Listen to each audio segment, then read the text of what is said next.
I'll do it. TJP, who's next? I need the, who? Putro. Okay. I'll get the jacket. Go outside. This next guy coming to the stage, what can I say about him? Other than that he's recording this set. Put your hands together for Chris Putro!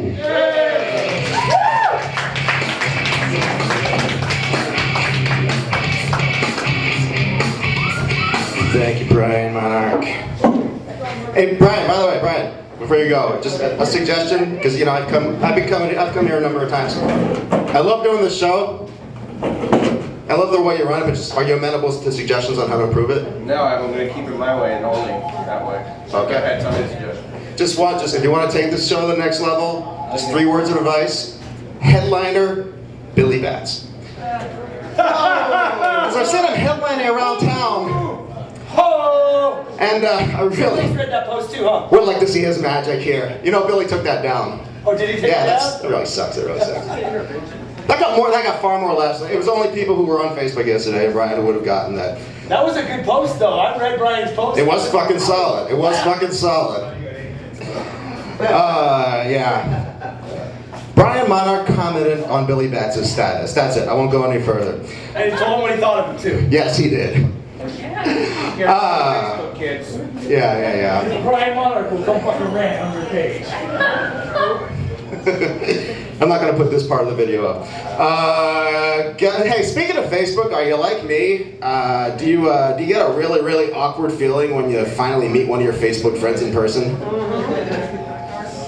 Maybe more so, you know, guys, maybe the guys more so, you know, you're drunk, it's 2 a.m., you're on Facebook and you see like a hot chick comedian and you add her, or maybe it's somebody you saw at a show, and then she sees you have 86 Facebook friends in common, she assumes she met you somewhere, and then she shows up at a show, and yeah, it is kind of awkward. But as somebody pointed out to me, you know what, Putro, it's not a walk in the park for them either. So I'm not too worried about that. That joke was actually written by somebody on Facebook. Let's move on. I like it. You rely on Facebook for material because it's funny there or it's funny in conversation, and it doesn't really work on stage. I got a couple laughs here on that, so I don't know. Maybe I'll keep that.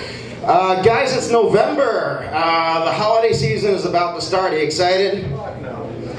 Yeah, awesome. The first holiday is coming up in a couple days. I'm very excited about it. Of course, I'm talking about this Saturday, November 20th, Kick a Ginger Day. This was in the news last year, and if you forget, let me refresh. The Kick a Ginger Day is a day when you're supposed to go out and kick the asses of redhead kids, just for the hell of it. And I gotta say, I mean, I'm torn. I sympathize with this day in some respects because, I mean, you know, redheads are pretty creepy. I mean, you know, the lack of pigment, the freckles, and the smell. My God, the smell. But you know, so you got to separate the affliction from the afflicted here. Okay, violence is not the way to cure this. Medicine is. Let's work with the medical community to finally find a cure for redheadedness, so future generations won't have to deal with these freaks of nature. By the way, actually, when I turned around, I wasn't looking for black guys, I was looking for redheads. Because invariably, there's a redhead in the front row who freaks me out, and I stumble over the rest of it.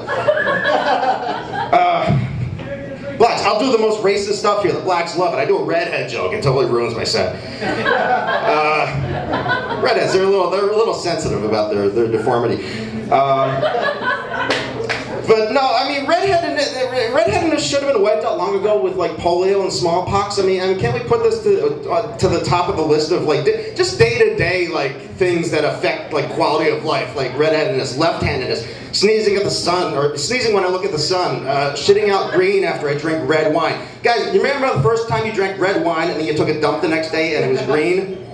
I mean, I'm looking down, I'm like, what the fuck did I do to my liver? I'm about to call 911. No, it's normal, but I don't want people to have to go through this anymore. I'm tired of money for like diseases, like there's so many, it goes to like the mainstream diseases like AIDS and like what's the stem cell research, right? Which is allegedly supposed to find a cure for like Alzheimer's and Parkinson's. Why do we need a cure for these diseases? I mean, these are kind of cool diseases. I mean, look, don't get me wrong, they do suck for the people who have them. I'll give them that. But I think for the rest of us, speaking on behalf of you guys, I think the rest of us find Alzheimer's and Parkinson's mildly entertaining. All right, somebody's playing stuff there. And I also turned off my microphone, so I double stepped on what was not really a punchline. A mean, come on, admit it. They are mildly entertaining. Who among us has not gotten a good laugh at some wrinkly old cunt who doesn't recognize her family anymore, or some cocksucker who can't stop shaking? I mean, come on, comedy gold. This is a net entertainment benefit. By the way, if the kid was still here, I still would have said cunt, because I said it in front of a 2-year-old girl once. I'm going to say it in front of that little faggot there. He's not here anymore, so I can't call him names. Comedy gold. Come on, let's forget about these. Let's work on the green poop. I mean, that should be a priority right now. No, getting back to the redheads. I mean, look, I'm making fun of them. I guess they are. Some people like redheads. Some guys are into it. Like every time you go to a porn site, there's like where there's different genres you can click on, like MILFs and whatnot. There's always a redhead section. But I gotta tell you, I never, half the chicks have dyed red hair. They're not real redheads. And I watch them and I'm not really enthralled at all. And then invariably I end up having to go back to the teen section to finish myself off. But maybe that's just me. And I want to put a disclaimer up there, and I just want to reiterate what is my current Facebook status right now, which is I am not a pedophile. And it's just awesome that I even had to say that on Facebook today. There's a story behind that. But I'm not a pedophile. And perfect, because I had no idea how long I was going there. That was pretty cool. ChrisPutro.com. You guys have been great. Thank you.